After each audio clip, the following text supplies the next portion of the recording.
Olá, terceira série, tudo bem com vocês? Sou a professora Franciele, a gente vai dar continuidade no nosso assunto de evolução, com as duas aulas que ficaram faltando, evolução de primatas e evolução humana, dois temas bem bacanas e que estão bem conectados, né?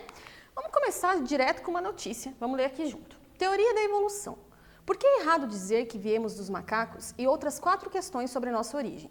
Os homens modernos da espécie Homo sapiens não evoluíram dos macacos, mas compartilharam de um ancestral comum com eles.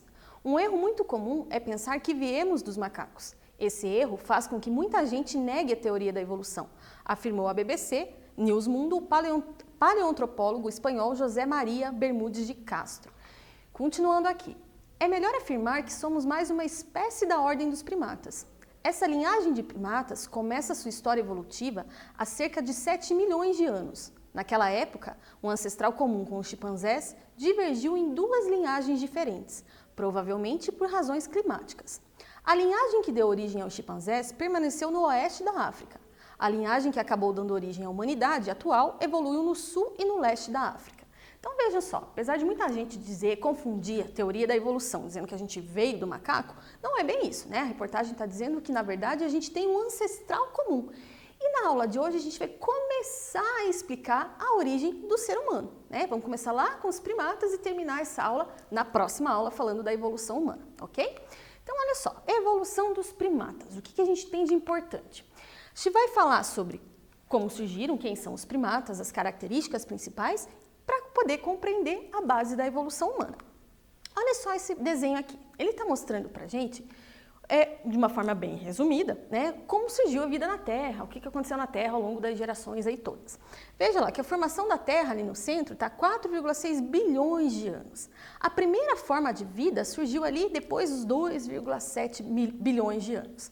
Se a gente for ver aqui, outro destaque, ó, primeiro mamífero, que a gente já falou quando a gente comentou de irradiação adaptativa, né? Então, aquele primeiro mamífero pequenininho, ó, 230 milhões de anos.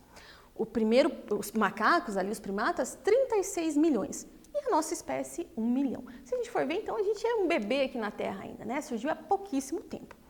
Isso aqui está mostrando, né? Tem outras informações bem legais, dê uma olhada com calma depois. Vamos direto para um quiz, para ver se você lembra esse conteúdo que não é desse ano, dessa série, mas é das séries anteriores. Então, talvez você lembre aí. Qual das alternativas abaixo apresenta corretamente o primeiro grupo a conquistar definitivamente o ambiente terrestre? Letra A, peixes. Letra B, anfíbios. C, répteis. Ou letra D, mamíferos? O que você acha? Não vou dar tempo para vocês hoje no quiz, tá? A gente vai responder aqui junto. Peixe conquistou o ambiente terrestre? Os peixes são aquáticos, então não conquistaram o ambiente terrestre. Anfíbio. Anfíbio já veio para a Terra sim, mas a gente não pode dizer que eles conquistaram definitivamente o ambiente terrestre. Por quê? Porque eles precisam ainda de água para a reprodução. Então, pelo menos na fase de reprodução, eles têm que voltar para a água, porque os ovos deles, né, não tem casca. Tem só aquela camada gelatinosa lá, então precisa de água. Então, quem conquistou primeiro, definitivamente, foram os répteis. Até existem répteis aquáticos, por exemplo, as tartarugas, né? Mas mesmo as tartarugas marinhas, elas vêm para a terra para botar seus ovos durante a reprodução. Por quê? Porque elas, então, adquiriram um ovo com casca, fazendo que conseguissem conquistar definitivamente o ambiente terrestre, né? Todos os répteis. Olha que bacana. Segundo quiz de hoje, vamos dar mais uma olhada nessa pergunta para continuar a explicação aqui. Animais terrestres desenvolveram anexos embrionários que realizam várias funções, né? Aquele que protege o embrião contra o dessecamento é: letra A, o alantoide, letra B, o âmion, letra C, o saco vitelínico ou letra D, o córeo. Isso vocês estudaram lá no primeiro ano, estudaram de volta um pouquinho lá na segunda série, na primeira série, né? Mas é importante, gente, porque ajuda a entender um pouco da evolução. Então, cada um desses anexos embrionários aqui tem uma função diferente. Qual é aquele que impede o ressecamento? O âmion. Vamos lembrar rapidinho deles? Então, aqui está um esquema de um embriãozinho, ó. O saco vitelínico, né? O vitelo, nutrição, então, a alimentação para o embrião ali enquanto ele está se desenvolvendo. Tem o córeo, que é uma membrana bem fininha que auxilia nas trocas gasosas desses animais. Tem também o âmion, que evita choque mecânico, né? No nosso caso ali seria o líquido amniótico das mulheres, né? Mas nos animais que botam ovos tem ali essa estrutura aquosa para evitar os choques mecânicos. E ainda o alantoide, que ele armazena excretas e também auxilia em trocas gasosas. Então veja, quando o animal veio para a Terra, ele teve que se adaptar à Terra, né? O embrião, quando se desenvolvia na água, não precisava dessas estruturas. Só precisava ali do vitelo para nutrir o embrião. O resto, tudo era realizado diretamente com a água, né? A água evitava o choque mecânico, a água levava as excretas embora. Quando veio para a Terra, teve que desenvolver os anexos embrionários, né? Para poder conseguir se desenvolver dentro do ovo ali integralmente. Olha que bacana. Continuando aqui, gente, olha só. Comecei aqui com o peixe pulmonado. Então, o peixe, que estava lá dentro da água, respirando por brânquias, aconteceu alguma mutação em algum momento, adquiriu um pulmão. Não igual o nosso ainda, mas um pulmão. Isso foi muito importante, porque eles conseguiram, então, sair da água e vir para a terra. Então, surgiram os anfíbios, que já conseguiram viver melhor na terra, mas ainda dependiam da água para a reprodução, como a gente disse. Depois, os répteis, que esses sim conquistaram definitivamente o ambiente terrestre, porque eles não dependem mais de água para a reprodução. Depois os mamíferos, muito tempo depois, né? Que a gente comentou lá do primeiro mamífero que surgiu, que parecia um musaranho bem pequenininho. Desse grupo dos mamíferos surgiu depois a ordem dos primatas, que é a nossa ordem também, que é essa que a gente vai focar na aula de hoje.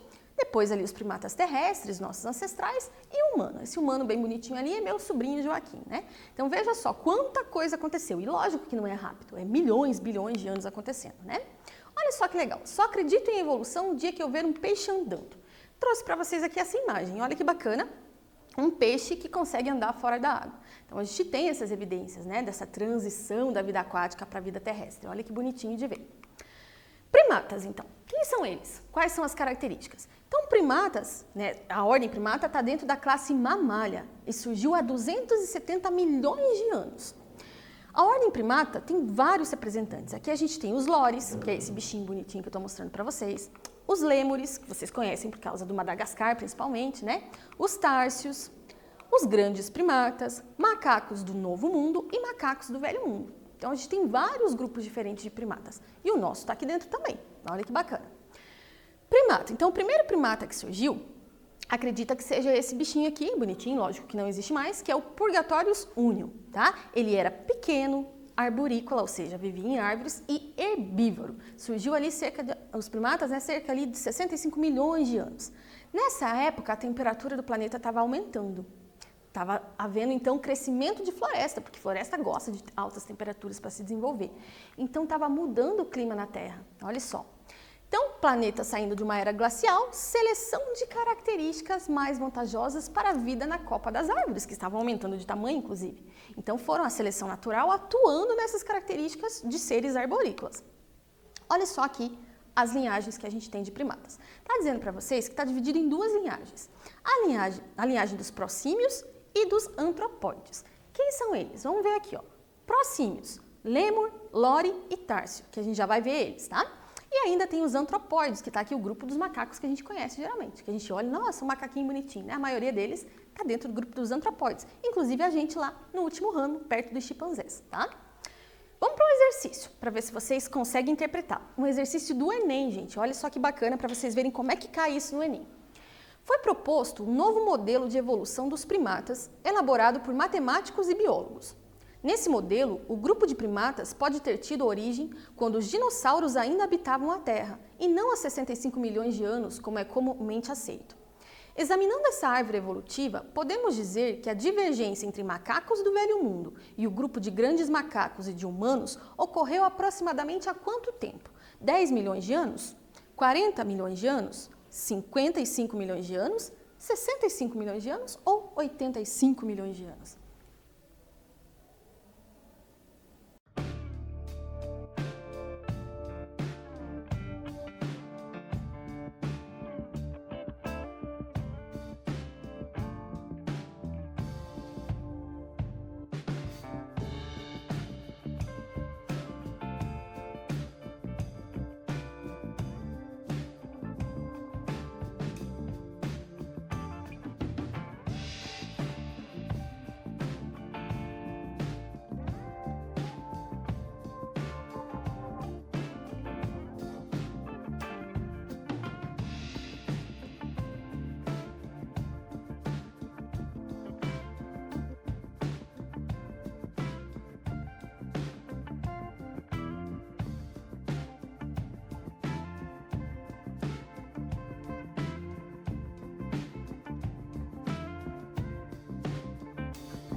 aí, gente? Fácil, né? Se for ver uma questão do Enem só de interpretação do gráfico, do desenho, olha que bacana.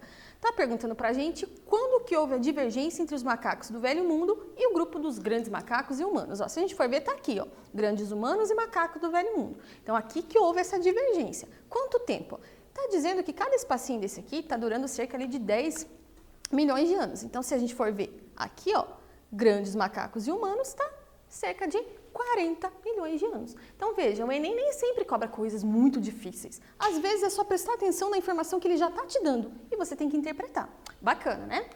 Continuando aqui, gente. Quem são os prosímios que a gente comentou lá naquele cladograma bem bonitinho lá que dividia entre azul uma parte e cinza a outra?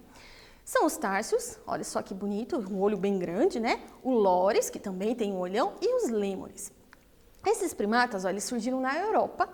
Atualmente eles estão ali na África e na Ásia, e eles têm esses olhos bem grandes, esbugalhados, porque eles são animais noturnos. Eles ainda vivem em árvores, né, arborícolas, e são noturnos. Olha que bonito que eles são. O lêmur, todo mundo conhece por causa do filme Madagascar, né, o Rei Julian, e olha só, quase um Rei Julian de verdade. Você vê ali, ele pede para os meninos não parar de fazer carinho, né? Eu ri muito quando eu olhei esse vídeo. Olha que bacana lá. Tem também aqui o lores, né? O lores é o único primata que a gente tem venenoso. Ele tem um dente ali onde ele inocula o veneno na pessoa, né? E ele tem uma história muito triste, se a gente for ver. Ele é um bichinho bem bonitinho, e que é muito usado para tráfico de animais, porque todo mundo olha, ai que fofinho, quero um bichinho desse de estimação.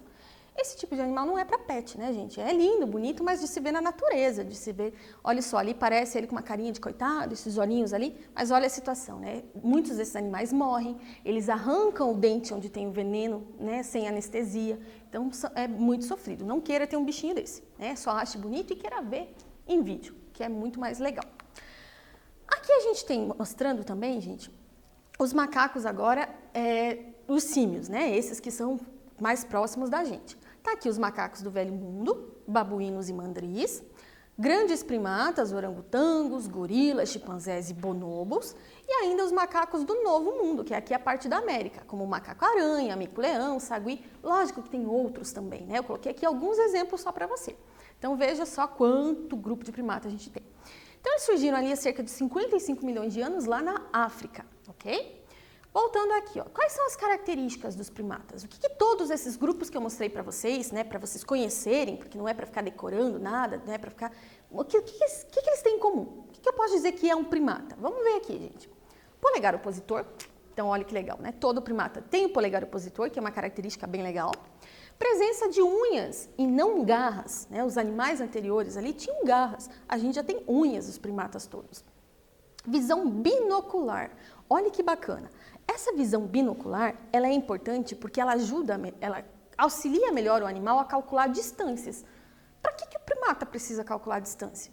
Se a gente for ver, esses primatas todos que eu mostrei para vocês, eles têm vida arborícola. Então pense, para pular de galho em galho, em copas de árvores bem altas, eles precisam saber calcular essa distância no cérebro deles. Por quê? Porque senão eles caem da árvore e morrem, se machucam, né? Então, a visão binocular foi selecionada, né, justamente por causa do hábito de vida desses animais. Braços com amplitude de movimento. Ó, você que é primata, você consegue ver a amplitude que tem o movimento nos seus membros, né? Bem bacana isso também. O que mais? Apenas 2 glândulas mamárias. Os outros mamíferos têm várias espalhadas pelo corpo. Aqui não, só tem 2. Tronco ereto. Olha só, ser retinho aí. Bipedalismo, facultativo ou não. O que é isso? Tem primata que pode ficar ereto só às vezes quando quer e em outros tempos caminhar apoiando os membros superiores no chão, e tem primatas que são eretos o tempo todo, como é a gente, né? Formação de famílias. Olha só, todos os primatas formam famílias. Tem cuidado parental muito grande, né? Então cuidam bem dos filhotes. Inclusive, não é nem sempre só a mãe e o pai que estão cuidando do filhote. Às vezes, outros macacos da família ajudam a cuidar dos filhotinhos. Bem bacana. Gente, rapidinho aqui, uma pausa no conteúdo para vocês. Então, vocês estão vendo que volta e meia os professores de vocês estão pegando no pé por causa do Enem. Né? É muito importante? É. Na aula passada eu trouxe algumas informações para vocês. Na aula de hoje eu trouxe mais algumas. Olha aqui no Paraná, as universidades federais e estaduais que aderem ao Enem, que usam o Enem como parte da nota para seleção ou integralmente, né? São várias. Então, olha aqui, provavelmente na sua região, ou se você quer estudar em outra região, tá aqui. Então, capriche, gente. Estude para o Enem. Ele é muito importante. Eu já falei para vocês do ProUni, do SISU, do FIES. Então, tudo isso é importante. Continuar estudando, escolher uma profissão, tá? Então, dê uma pensada com carinho aí. Continuando, nosso último exercício de hoje. Olha lá. A árvore filogenética representa uma hipótese evolutiva para a família Hominidae, na qual a sigla MA significa milhões de anos atrás. As ilustrações representam da esquerda para a direita o orangotango, o gorila, o ser humano, o chimpanzé e o bonobo. Considerando a filogenia representada, a maior similaridade genética será encontrada entre os seres humanos e quem? Letra A, gorila e bonobo? Letra B, gorila e chimpanzé? Letra C, gorila e orangotango? Letra D, chimpanzé e bonobo? Ou letra E, bonobo e orangotango? Outra questão do Enem, gente, para vocês verem que nem sempre a questão do Enem é um absurdo de resolver. Olhem a figura com cuidado e digam para mim a resposta.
E aí, gente, facinho também, né? Só interpretação. Vamos ver aqui junto de volta? Tá perguntando para considerar a filogenia, para ver qual que é a maior similaridade genética encontrada com seres humanos. É entre seres humanos e quem? Então, seres humanos está aqui, ó, nesse ramo da árvore. Com quem que ele vai ter mais similaridade? Aqui, ó, gente, né? Com que ramo que está ali? É o bonobo e o chimpanzé e o bonobo. Os dois juntos estão no galho seguinte. Então, eles têm um ancestral comum entre humano, chimpanzé e bonobo. Por isso que eles têm uma similaridade genética maior, tá? Eu trouxe para vocês aqui, gente, alguns crânios para vocês darem uma olhadinha, tá? Para vocês verem como é similar mesmo. Aqui de um saguizinho, tá? Bem bonitinho aqui, pequenininho. Mas se eu for comparar para vocês aqui, ó, com um mico-prego, muito parecido, não é? Peguei esses crânios todos lá do Clube de Ciências de Araucária com o professor Fábio. Muito obrigado, professor, tá?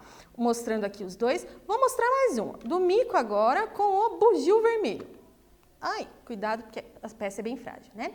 Então, ó, também tem muita similaridade. Ó, até a parte de trás, se a gente mostrar o crânio, onde tem ali os encontros dos ossos, tudo muito parecido. Agora eu vou mostrar ainda aqui para vocês, pegar com mais cuidado, porque esse é um pouco mais pesado, é tudo de verdade esses crânios, ó. O crânio de um humano. Se eu colocar aqui para vocês perto deles, ó, tem muita similaridade também, né? O encaixe dos ossos do crânio, né? A órbita ocular, tudo isso é muito parecido. Então mostra bem que a gente tem realmente, né, um parentesco próximo, um parentesco comum. Olha só, né? Um crânio bem bonitinho, bem conservado aqui também. Então, na próxima aula, a gente vai terminar essa parte da evolução dos primatas, porque os seres humanos também são primatas. A gente vai continuar falando desse tema, tá? Mas já trouxe hoje para vocês verem aqui os crânios bem bonitos para comparar. Então, o que a gente viu na aula de hoje? Na aula de hoje, a gente falou sobre a evolução dos primatas e a base da evolução humana, porque a próxima aula a gente precisa desse conteúdo para entender como é que surgiram os humanos propriamente ditos, tá? Antes disso, gente, para encerrar a aula, ficou faltando ainda algumas perguntinhas sobre a evolução daquela aula ao vivo, que eu vou aproveitar para responder.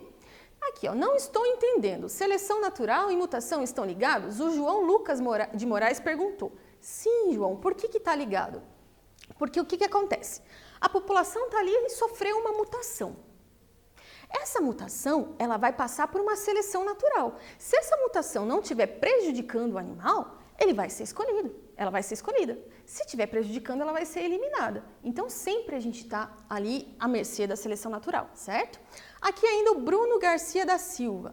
Quando uma espécie passa por uma mutação, ela evolui?